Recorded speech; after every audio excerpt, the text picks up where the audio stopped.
پھر حضور سے خطاب، یہ اکثر مکی صورتوں میں ہوتا ہے، اختتام پر حضور سے التفات، خذ العفو، اے نبی عفو کو، درگزر کو تھام لیجئے، یعنی آپ ان سے زیادہ بحث میں، ان سے زیادہ کسی تلخی میں، کسی اس طرح کے معاملے میں الجھیے نہیں، معاف کیجئے، چھوڑیے ان کو، دفع کیجئے۔ خذ العفو وامر بالمعروف، اور بھلی بات کا حکم دیتے رہیے، جو بھی اچھی بات ہے اس کی طرف دعوت دیتے رہیے، آپ کا کام ہے دعوت دینا۔ وَأَعْرِضْ عَنِ الْجَاهِلِينَ، اور جو آپ سے الجھنا چاہیں ان سے اعراض کیجئے، خام خواہ، جیسے کہ آگے آئے گا سورہ فرقان میں، وَإِذَا خَاطَبَهُمُ الْجَاهِلُونَ قَالُوا سَلَامًا، جب جاہل الجھنا چاہتے ہیں ان عباد الرحمان سے، وہ کہتے ہیں سلام، ہم آپ سے لا نبتغی الجاہلین، ہم جاہلوں کے سر نہیں لگنا چاہتے، منہ نہیں آنا چاہتے۔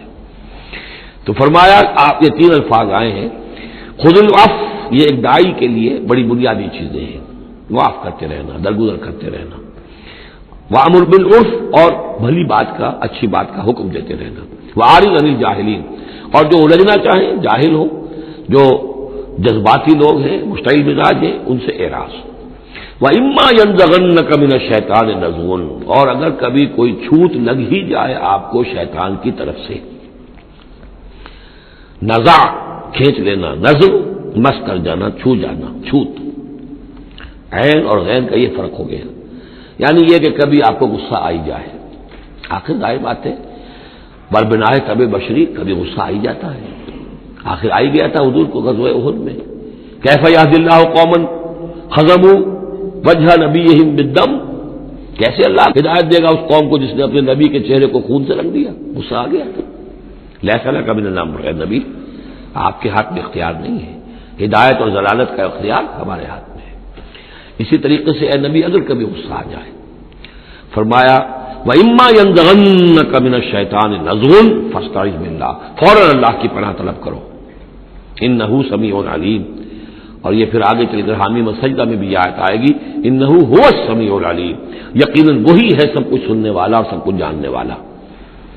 إِنَّ الَّذِينَ اتَّقَوْا إِذَا مَسَّهُمْ طَائِفٌ مِّنَ الشَّيْطَانِ تَذَكَّرُوا، اور یہی روش ہے تقوی والوں کی، جن لوگوں کے اندر تقوی ہوتا ہے، جب ان پر کوئی گزر ہو جاتا ہے شیطان کے کسی سائے کا، اذا مسہم طائف من الشیطان، شیطان کا کوئی ان کے اوپر گزر ہو گیا، کوئی سایہ پڑ گیا، تذکروا، فوراً وہ چوکنے ہو جاتے ہیں، فوراً ہوش میں آ جاتے ہیں کہ یہ کیا ہوا، ہم پر کچھ اثر پڑ گیا تھا، کچھ عارضی طور پر کچھ غفلت سے طاری ہو گئی تھی، جیسے کہ خود حضور فرماتے ہیں صلی اللہ علیہ وسلم، انہ لیغان علی قلبی، میرے دل پر بھی کبھی کبھی حجاب سا آ جاتا ہے، وَإِنِّي لَأَسْتَغْفِرُ اللَّهَ 70 مرة فی کل یوم، اور میں روزانہ 70 مرتبہ اللہ سے استغفار کرتا ہوں۔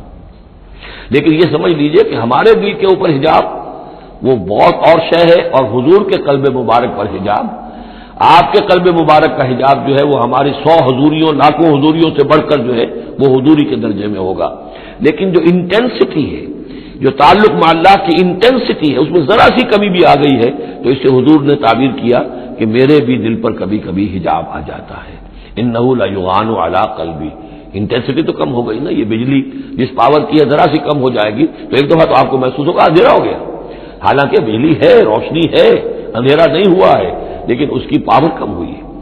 تو فرمایا کہ انہ لیغان علی قلبی وانی لاستغفر اللہ 70 مرة فی کل یوم۔ ان الذین اتقوا اذا مسهم طائف من الشیطان تذکروا، تو فوراً وہ چوکنے ہو جاتے ہیں، یاد کرتے ہیں، فاذا هم مبصرون، اور ان کی آنکھیں کھل جاتی ہیں، انہیں حقائق نظر آنے لگتے ہیں، وقتی سا جو سایہ پڑ گیا تھا اس سے وہ فوراً نکل آتے ہیں۔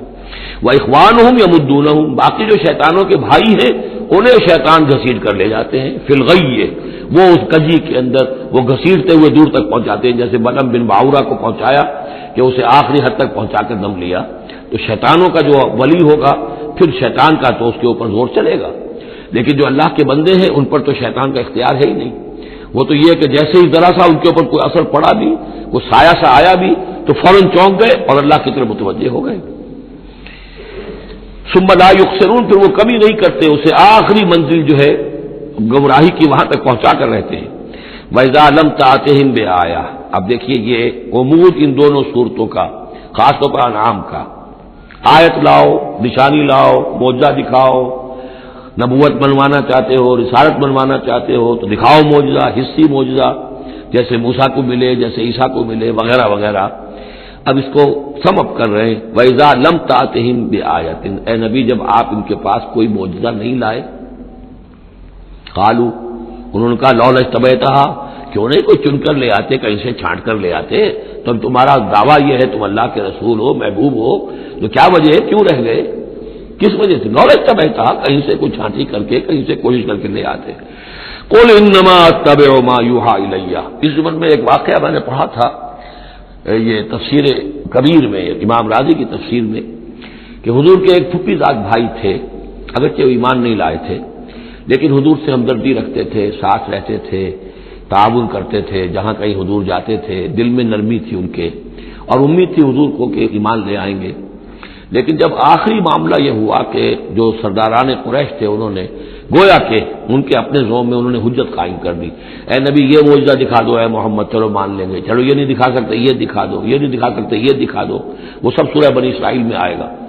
تو جب یہ ساری باتیں حضور نے کہا نہیں میرے اختیار میں نہیں ہے، یہ تو اللہ تعالیٰ کا فیصلہ ہے، اللہ جب چاہے گا دکھائے گا، میرے اختیار میں نہیں ہے. تو پھر وہاں سے حضور جب اٹھے سب وہاں تو شور مچ گیا. پھر ظاہر بات ہے کہ وہ تو تالی پٹ گئی ہوگی کہ بس رہ گئے ان کی. اب یہ تو ہمارے جو عوام ہیں انہوں نے کہا ہوگا کہ ہمارے سردار تو جیت گئے، اس لیے کہ یہ تو ناکام رہ گئے. انہوں نے تو آخری درجے میں کہہ دیا یہ نہیں دکھا سکتے یہ دکھا دو، یہ نہیں دکھا سکتے یہ دکھا دو، یہ معجزہ نہیں تو یہ دکھا دو، یہ نہیں تو یہ دکھا دو، کوئی بھی نہیں دکھا سکتے. تو اس کے بعد جب حضور کے ساتھ وہاں سے حضور دل گرفتہ ہو کر اٹھے اور آئے تو ساتھ وہ پھپھی زاد بھائی بھی تھا. اس نے کہا کہ محمد آج تو آپ کی قوم نے آپ پر حجت قائم کر دی ہے، اب میں آپ کا ساتھ نہیں دے سکتا. یعنی یہ ہے کہ جو اثر پڑتا تھا لوگوں کے اوپر کہ اب تو حجت آپ پر قائم ہے. تو جس کو میں نے کہا تھا سورہ انعام کا وہ مقام کہ ان کان کبر علیک اعراضهم فإن استطعت فتبتغي نفقا في الارض او سلما في السماء فتأتيهم بآية. اے نبی اگر آپ پر بہت بھاری گزر رہا ہے، شاق گزر رہا ہے ان کا اعراض، تو اگر آپ میں طاقت ہے تو کہیں زمین میں سرنگ لگا لیجئے، کہیں آسمان پر سیڑھی لگا لیجئے، اور کہیں سے جہاں سے آپ لا سکتے ہو لے آئیے، ہم نہیں دکھائیں گے. تو واقعہ یہ ہے کہ انسان اس کو اپنے اوپر طاری کرے، اس صورتحال میں ویژولائز کرے اپنے آپ کو، تو کس قدر ضیق میں اس وقت محمد رسول اللہ صلی اللہ علیہ وسلم کی شخصیت آ چکی تھی. وَإِذَا لَمْ تَأْتِهِمْ بِآيَةٍ، اور جب آپ نہیں لائے ان کے پاس کوئی نشانی، قَالُوا لَوْلَا اجْتَبَيْتَهَا، کیوں نہیں لے آئے کہیں سے.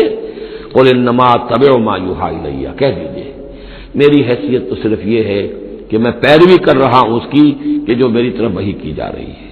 اس سے بڑا میں نے دعویٰ نہیں کیا، نہ خدائی کا، نہ کوئی علم غیب کا دعویٰ کیا، نہ میں نے یہ کہا کہ اللہ کے خزانے میرے دستے تصرف میں ہیں، میں نے کوئی دعویٰ نہیں کیا. ھذا بصائر من ربکم، اور یہ تمہارے رب کی طرف سے بصیرت افروز باتیں ہیں جو میں تمہارے سامنے پیش کر رہا ہوں. میں خود پیروی کر رہا ہوں اس کی اور تمہارے سامنے پیش کر رہا ہوں. وَھدًى وَرَحْمَةٌ لِّقَوْمٍ يُؤْمِنُونَ، اور یہ ہدایت ہے اور رحمت ہے ان لوگوں کے حق میں جو ایمان لانے والے ہیں. وَإِذَا قُرِئَ الْقُرْآنُ فَاسْتَمِعُوا لَهُ وَأَنصِتُوا، اور جب قرآن پڑھا جا رہا ہو تو تم اسے پوری توجہ سے سنا کرو. سمع یسمع کے معنی سننا، اور استمع یستمع پوری توجہ کے ساتھ، ارتکاز توجہ کے ساتھ سننا، کان لگا کر، کان دھر کر سننا. وَأَنصِتُوا، اور خود خاموش رہا کرو. اسی آیت کو دلیل بناتے ہیں وہ حضرات جو یہ سمجھتے ہیں کہ امام کے پیچھے جہری قرأت میں پڑھنا نہیں چاہیے، اس لیے کہ ظاہر بات ہے کہ جب امام پڑھ رہا ہے تو آپ کو پوری توجہ سے امام کی قرأت کو سننا چاہیے. خود پڑھنے کی طرف توجہ کریں گے تو پھر اس کے سننے کی طرف توجہ جو ہے وہ نہیں رہے گی. اور یہاں خاص حکم بھی ہے انصتوا، خود خاموش رہو. لعلکم ترحمون، تاکہ تم پر رحم کیا جائے.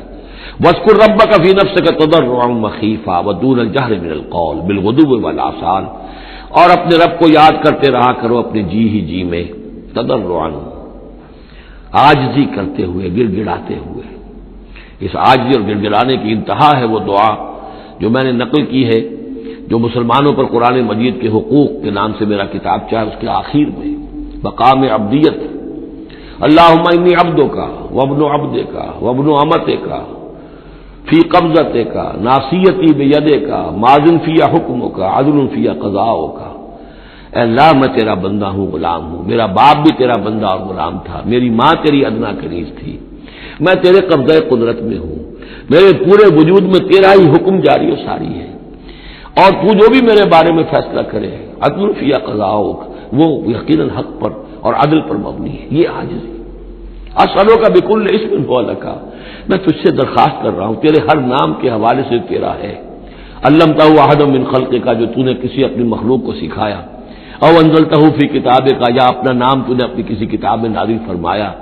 اب استاثرت بہ فی مکنون الغیب عندک، یا اپنے اس نام کو تو نے اپنے پاس ہی غیب میں ہی کہیں چھپا کر رکھا ہوا ہے، خزانہ بنایا ہوا ہے. میں ان تمام ناموں کے حوالوں سے کے حوالے سے واسطے سے آپ سے درخواست کرتا ہوں ان تجعل القرآن ربیع قلبی ونور صدری وجلاء حزنی وذہاب ہمی وغمی. قرآن کو میرے سینے کا نور بنا دے، میرے دل کا سرور بنا دے، میرے تفکرات کا ازالے کا ذریعہ بنا دے، میرے غموں کا اور تفکرات اور جو بھی پریشانیاں ہیں ان کے ازالے کا ذریعہ بنا دے. یہ ہے دعا محمد رسول اللہ کی.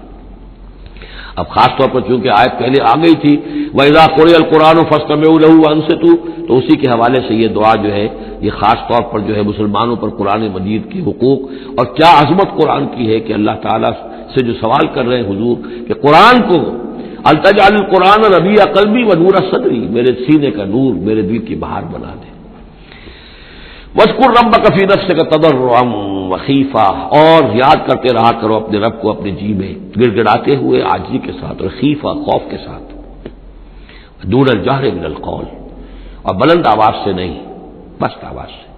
لیکن یہ ضرور ہے کہ آدمی دعا مانگے تو ایسے مانگے کہ خود سن لے. اس میں یہ ہوتا ہے کہ ایک تو دعا وہ مانگ رہا ہے، ایک اس کی سماعت بھی اس دعا سے استفادہ کرتی ہے. نماز میں بھی اگر اکیلا انسان نماز پڑھ رہا ہو تنہا، تو جو رکعتیں ہیں چاہے سری بھی ہوں ان کو ایسا ضرور پڑھے کہ جیسے خود وہ سن رہا ہے، اس حد تک جو ہے تاکہ وہ نماز میں جو پڑھ رہا ہے اس کے ساتھ اس کی سماعت بھی اس سے مستفید اور مستنیر ہوتی چلی جائے. بالغدو والآصال، اور یہ آپ ذکر کرتے رہے اللہ کا اپنے جی میں عاجزی کے ساتھ اور خوف کے ساتھ، اور یہ کہ زیادہ بلند آواز سے نہیں بلکہ پست آواز سے، صبح کے وقت بھی اور شام کے اوقات میں بھی. جیسے میں نے توجہ دلائی تھی سورہ نام کے شروع میں، نور ہمیشہ قرآن میں واحد آئے گا، ظلمات ہمیشہ جمع. اسی طرح غدو یہ ہمیشہ ایک، اور آصال اصیل کی جمع ہے یعنی شام کے اوقات. اور اس میں اشارہ ہے کہ صبح کی نماز ایک ہی ہے جو اللہ تعالیٰ نے فرض رکھی ہے. اور جیسے ہی لدلوک الشمس الی غسق اللیل، سورج ذرا ڈھلنا شروع ہوتا ہے، مغرب کی طرف ذرا اترنا شروع ہوتا ہے، وہاں سے لے کے پے بپے نمازیں ہیں، ظہر ہے، عصر ہے، مغرب ہے، عشاء ہے. تو یہ جو ہے یہ آصال جمع کا صیغہ ہے. بالغدو والآصال، غدو والآصال ولا تکن من الغافلین، اور غافلوں میں سے نہ ہو جائیے. ان الذین عند ربک، یقیناً وہ بزرگ ہستیاں، وہ ملائکہ مقربین، وہ ملائے اعلیٰ جو اپنے رب کے پاس ہیں، مقربین ہیں، قریب ترین ہیں. وہ جس کے بارے میں امیر خسرو نے کہا ہے کہ خدا خود میر محفل بود اندر لامکاں خسرو، محمد شمع محفل بود شب جائے کہ من بودم. ایک لامکاں کی محفل وہ بھی ہے جہاں کا میر مجلس اللہ ہے اور جہاں فرشتے ہیں، ملائکہ مقربین ہیں، اور محمد رسول اللہ روح محمدی وہاں گویا کہ چراغ اور شمع کی حیثیت سے ہے. تو ان الذین عند ربک لا یستکبرون عن عبادتہ، وہ جو اس کے قریب ترین ہیں وہ بھی اس کی عبادت سے استکبار نہیں کرتے، استکبار کی بنیاد پر عبادت سے دستکش نہیں ہوتے. وَيُسَبِّحُونَهُ، اور اس کی تسبیح کرتے رہتے ہیں، وہ لہو یسجدون، اور اس کے لیے سجدے کرتے رہتے ہیں. بارک اللہ لی ولکم فی القرآن العظیم ونفعنی وإیاکم بالآیات والذکر الحکیم.